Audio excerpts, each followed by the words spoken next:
Hello everyone, welcome to my YouTube channel English literature zone. आज के video में हम विलियम ब्लेक की काफ़ी फेमस पोएम द टाइगर को डिस्कस करने वाले हैं। काफ़ी टाइम से रिक्वेस्ट आ रहा था इस वाले टॉपिक के लिए और बहुत सारी यूनिवर्सिटीज़ के सिलेबस में है ये वाला टॉपिक।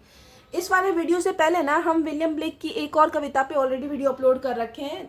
लंदन पोएम है विलियम ब्लेक की, वो भी काफ़ी फेमस पोएम है, तो उस पर ऑलरेडी वीडियो अपलोड है। ये सेकेंड पोएम है विलियम ब्लेक की जिसको कि हम अपने चैनल पे अपलोड कर रहे हैं, द टाइगर को। ठीक है, ये जो नोट्स हम रेडी किए हुए हैं 5 से 6 पेज में रेडी किए हुए हैं और नोट्स का लैंग्वेज काफ़ी इजी रख रखे हैं ताकि आप लोग को आसानी से समझ आ जाए और याद भी आसानी से हो जाए। बाकी नोट्स को ना अपने मार्क्स के अकॉर्डिंग आप छोटा बड़ा कर सकते हो। छोटा करना हो तो कुछ लाइन्स कुछ स्टांजा रिमूव कर सकते हो और बड़ा करना हो तो कुछ स्टांजा या कुछ लाइन्स ऐड कर सकते हो अपनी तरफ से। ठीक है, तो ये सब थोड़ा बहुत चेंजेस आप नोट्स में अपने अकॉर्डिंग कर सकते हो।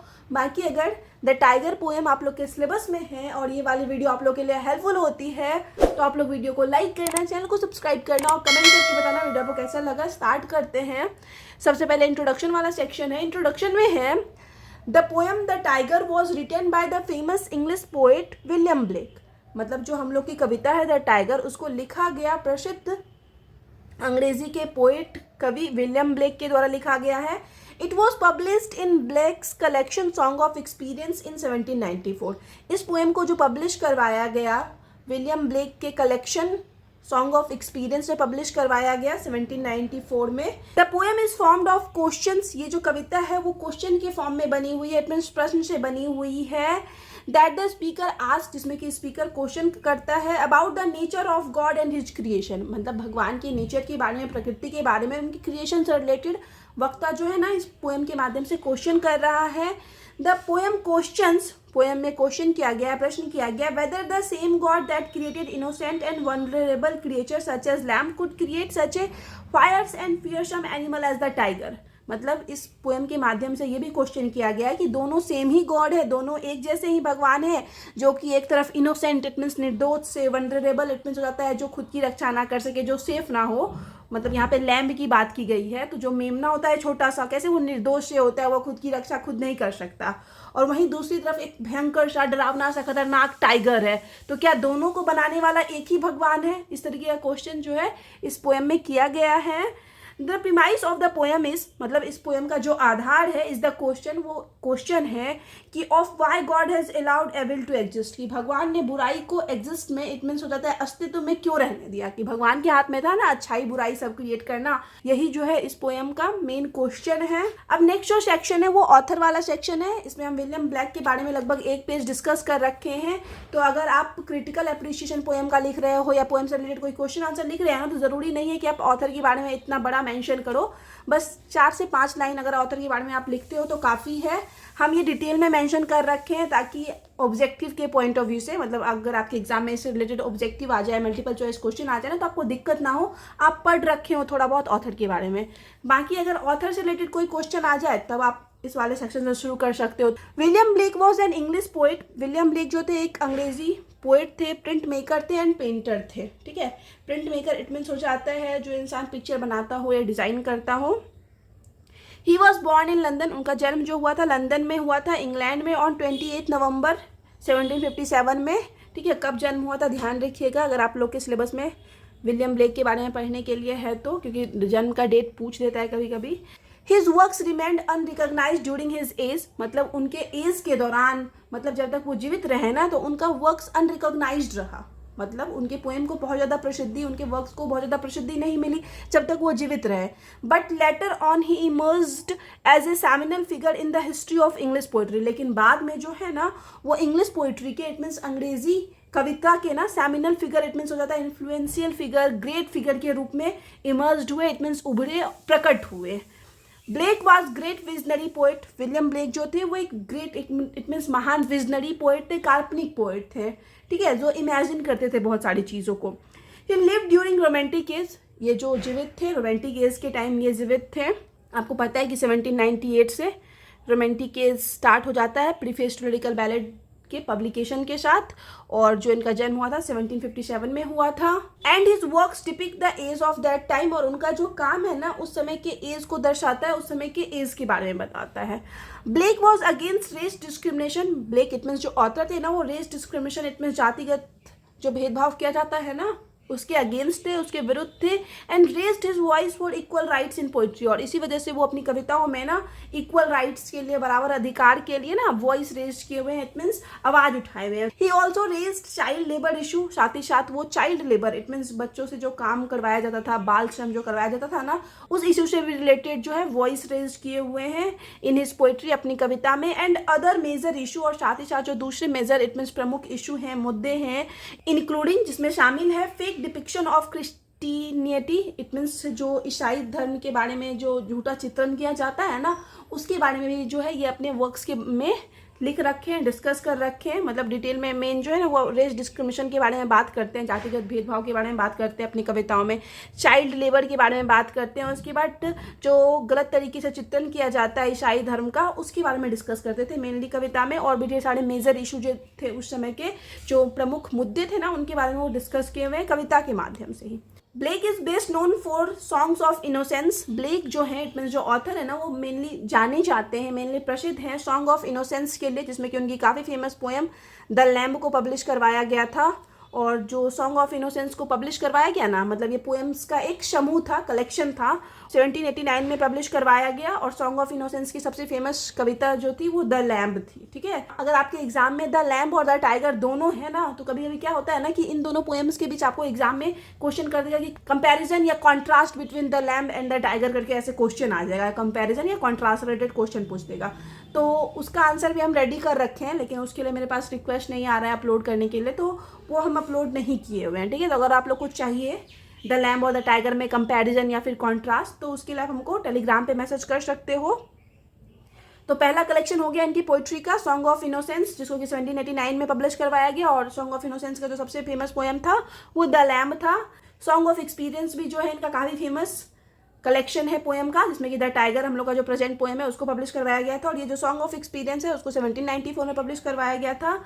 The marriage of heaven and hell, ये भी इनका काफ़ी फेमस कलेक्शन है पोइट्री का। जेरूशलम एंड मिल्टन, ये सब जो है उनका काफ़ी फेमस हुआ। कि बाकी जो दो आप लोग को याद रखना है, उनका पब्लिशिंग डेट, फेमस पोएम के बारे में जो पता रखना है, तो उसका हम मेंशन कर दिए हैं कि कब कब उसको पब्लिश करवाया गया है। ठीक है, अब नेक्स्ट जो है इस पोएम के स्ट्रक्चर के बारे में डिस्कस करेंगे। ठीक है, 3-4 लाइन में स्ट्रक्चर को डिस्कस किए हुए हैं कि the poem consist of 6 stanza, कि इस पोएम में ना टोटल 6 स्टांजा है, with each stanza consisting of 4 lines, और हर स्टांजा में 4-4 लाइन है, मतलब टोटल 6×4=24 लाइन है। ठीक है, 24 लाइन की ये कविता है, क्योंकि 6 स्टांजा की कविता है और हर स्टांजा में 4-4 लाइन हो गया, तो 24 लाइन की ये कविता है। इच क्वार्ट्रेंस, अब क्वार्ट्रेंस जो है ना, 4 लाइन के स्टांजा को क्वार्ट्रेंस बोला जाता है। तो हम बताए थे ना कि 4 लाइन के स्टांजा है, तो इच क्वार्ट्रेंस कंटेंस 2 कपलेट। जो इच क्वार्ट्रेंस है, मतलब 6 जो क्वार्ट्रेंस है उसमें ना 2-2 कपलेट्स को शामिल किया गया है। 2 स्टांजा के लाइन को कपलेट कहा जाता है, और इसका राइम स्कीम सेम होता है, ये ध्यान रखिएगा। तो हर स्टांजा में ना बताया गया है कि 2 कपलेट को शामिल किया गया है। पहला कपलेट ये हो गया, सेकेंड कपलेट ये हो गया। तो राइम स्कीम देखिए, ए देखने को मिलेगा और दूसरे वाले कपलेट का बी मिलेगा। तो इस तरीके का टोटल 6 स्टांजा पोएम में यूज़ किया गया है। Rhyme scheme of each stanza is AA+B। Rhyme scheme जो है हर स्टांजा का वो AA+B करके है इस पोएम का।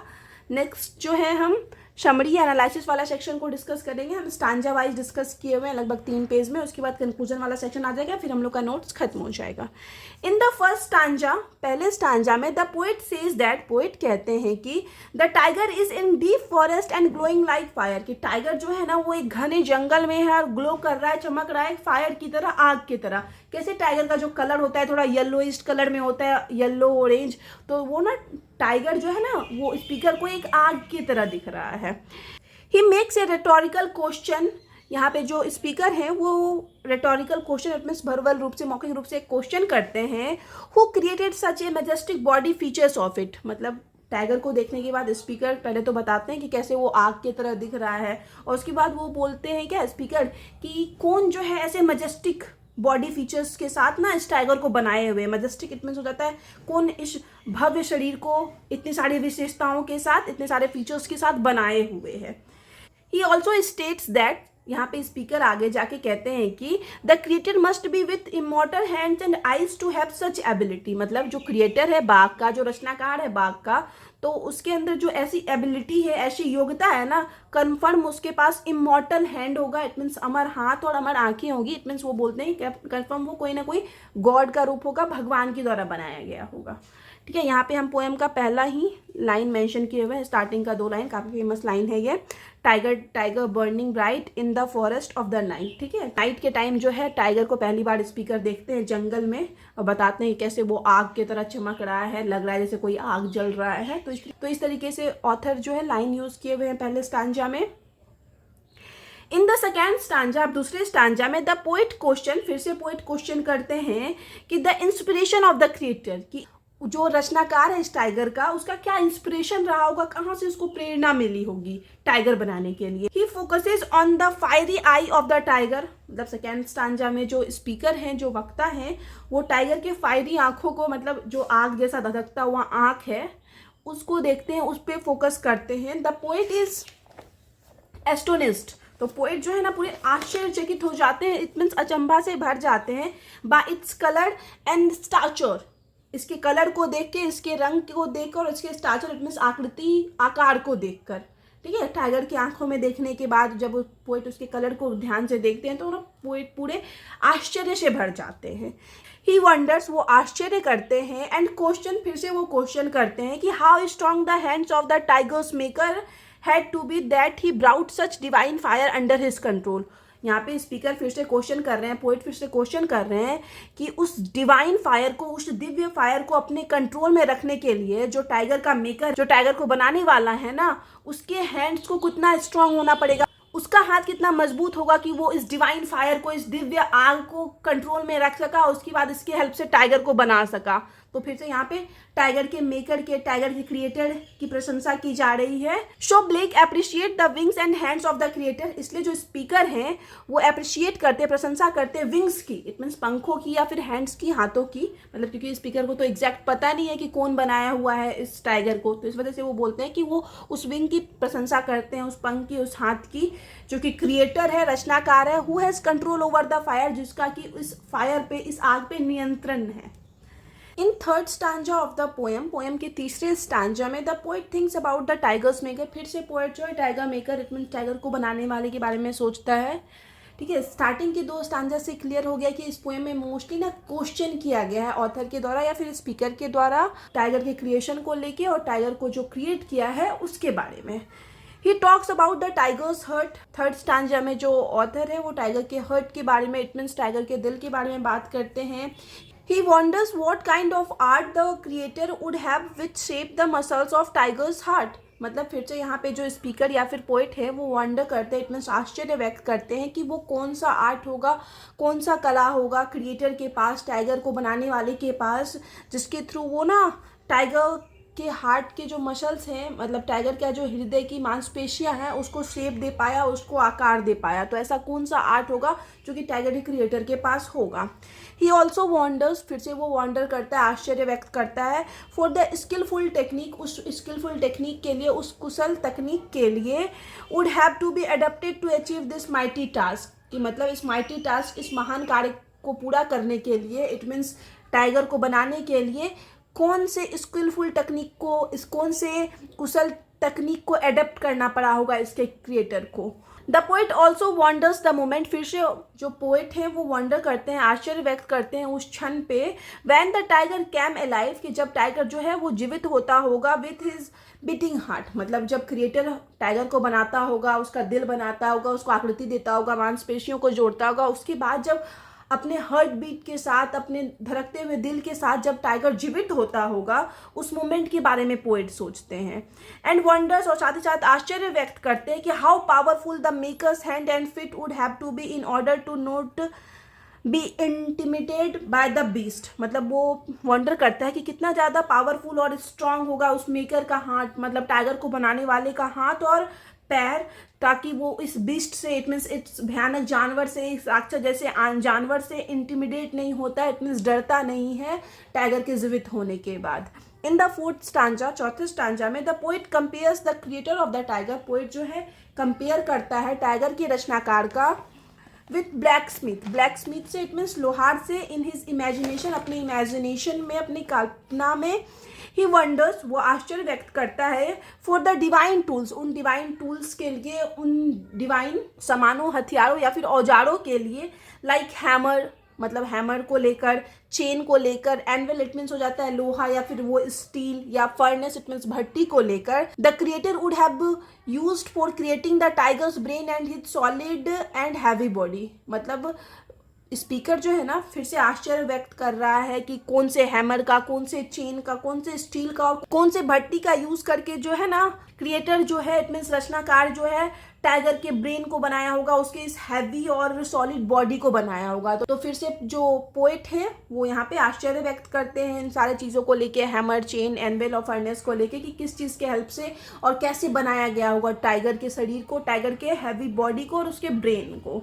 यहाँ पे जो है हम हैमर वाला स्टांजा यूज किए हुए हैं, what the hammer, what the chain, in what furnace was that brain, it must have been terrible moment when the tiger was created. मतलब यहाँ पे बताया गया कि पक्का वो जो ना काफ़ी ज़्यादा भयावह मोमेंट होगा, भयावह क्षण होगा जब टाइगर को क्रिएट किया गया, टाइगर को बनाया जा रहा था या बनाया गया।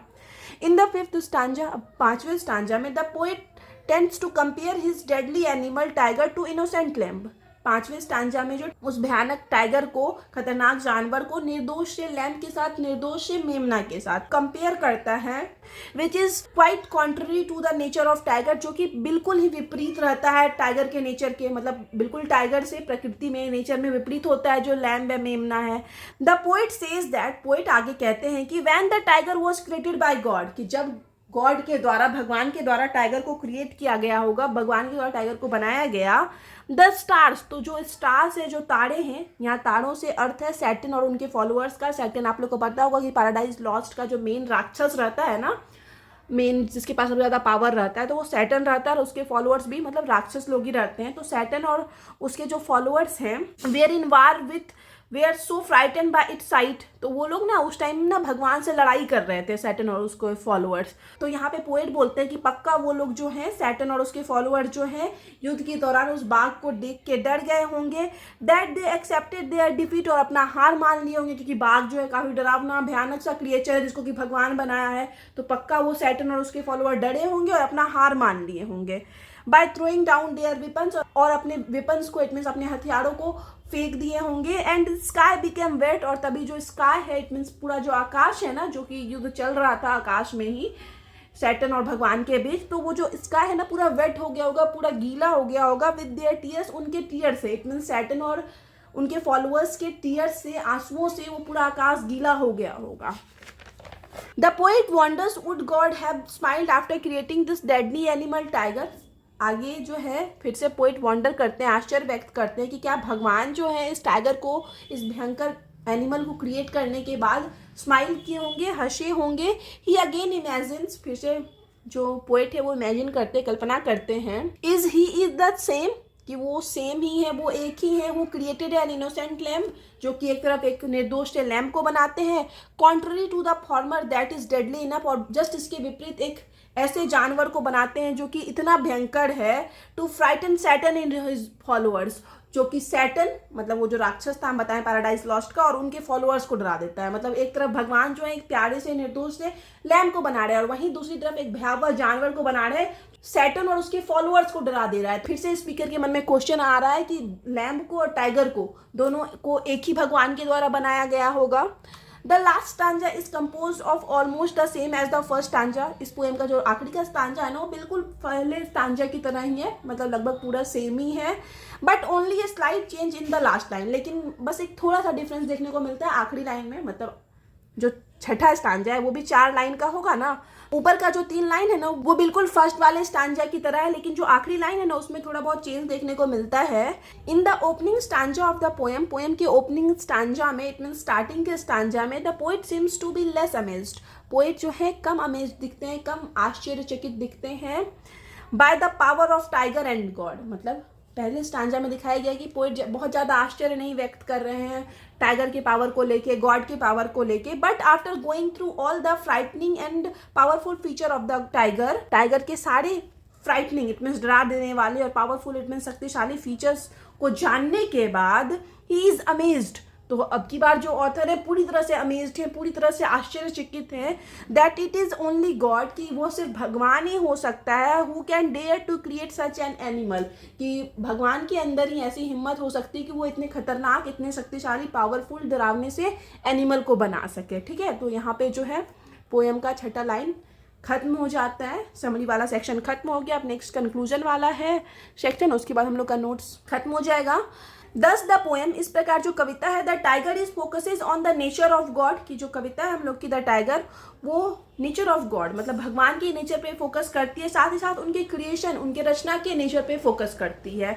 इन द पोएम इट मीन्स कविता में the tiger is a symbol of power, tiger जो है वो पावर का सिंबल है, इट मीन्स शक्ति का सिंबल है, पैशन इट मीन्स जुनून का सिंबल है, डेंजर इट मीन्स खतरा का सिंबल है, डिस्ट्रक्शन इट मीन्स विनाश का सिंबल है। इट मीन्स यहाँ पे द टाइगर की बात हो रही है प्रेजेंट पोएम की, one of the most famous poem of William black, मतलब हम लोग का जो प्रेजेंट पोएम है द टाइगर वो विलियम ब्लैक के मोस्ट फेमस पोएम में से, इट मीन सबसे प्रसिद्ध कविताओं में से एक है। तो यहाँ पे हम लोग का नोट्स जो है पूरी तरह खत्म हो गया। नोट्स अगर आपको अच्छा लगा, आपके लिए हेल्पफुल है, तो आप लोग वीडियो को लाइक करना, चैनल को सब्सक्राइब करना और कमेंट करके बताना वीडियो आपको कैसा लगा। और आपको अगर नोट्स का पीडीएफ चाहिए इस वाले नोट्स का, तो आपको पता होगा कि 1 मार्च से सारे टॉपिक का पीडीएफ पेड है, और एक टॉपिक के पीडीएफ का प्राइस 30 रुपीज़ है। तो 30 रुपीज़ पेड करके आप द टाइगर का पीडीएफ ले सकते हो। तो पेड पीडीएफ के लिए, और अगर आपको किसी तरह का डाउट हो, कुछ समझ में नहीं आ रहा है, उसके लिए आप हमको टेलीग्राम पे या फिर इंस्टाग्राम पे मैसेज कर सकते हो। टेलीग्राम का लिंक, इंस्टाग्राम का लिंक दोनों आपको इस वीडियो के डिस्क्रिप्शन बॉक्स में, चैनल के अबाउट वाले सेक्शन पे मिल जाएगा। और हम लोग के चैनल का एक टेलीग्राम ग्रुप भी है जिसमें कि हम आगे कौन सा वीडियो अपलोड करने वाले हैं, साथ ही साथ कुछ पीडीएफ भी उसमें अवेलेबल है। तो आप उस टेलीग्राम ग्रुप को भी ज्वाइन कर सकते हो, उसका लिंक भी आपको इस वीडियो के डिस्क्रिप्शन बॉक्स में मिल जाएगा। मिलते हैं नेक्स्ट वीडियो में नेक्स्ट टॉपिक के साथ।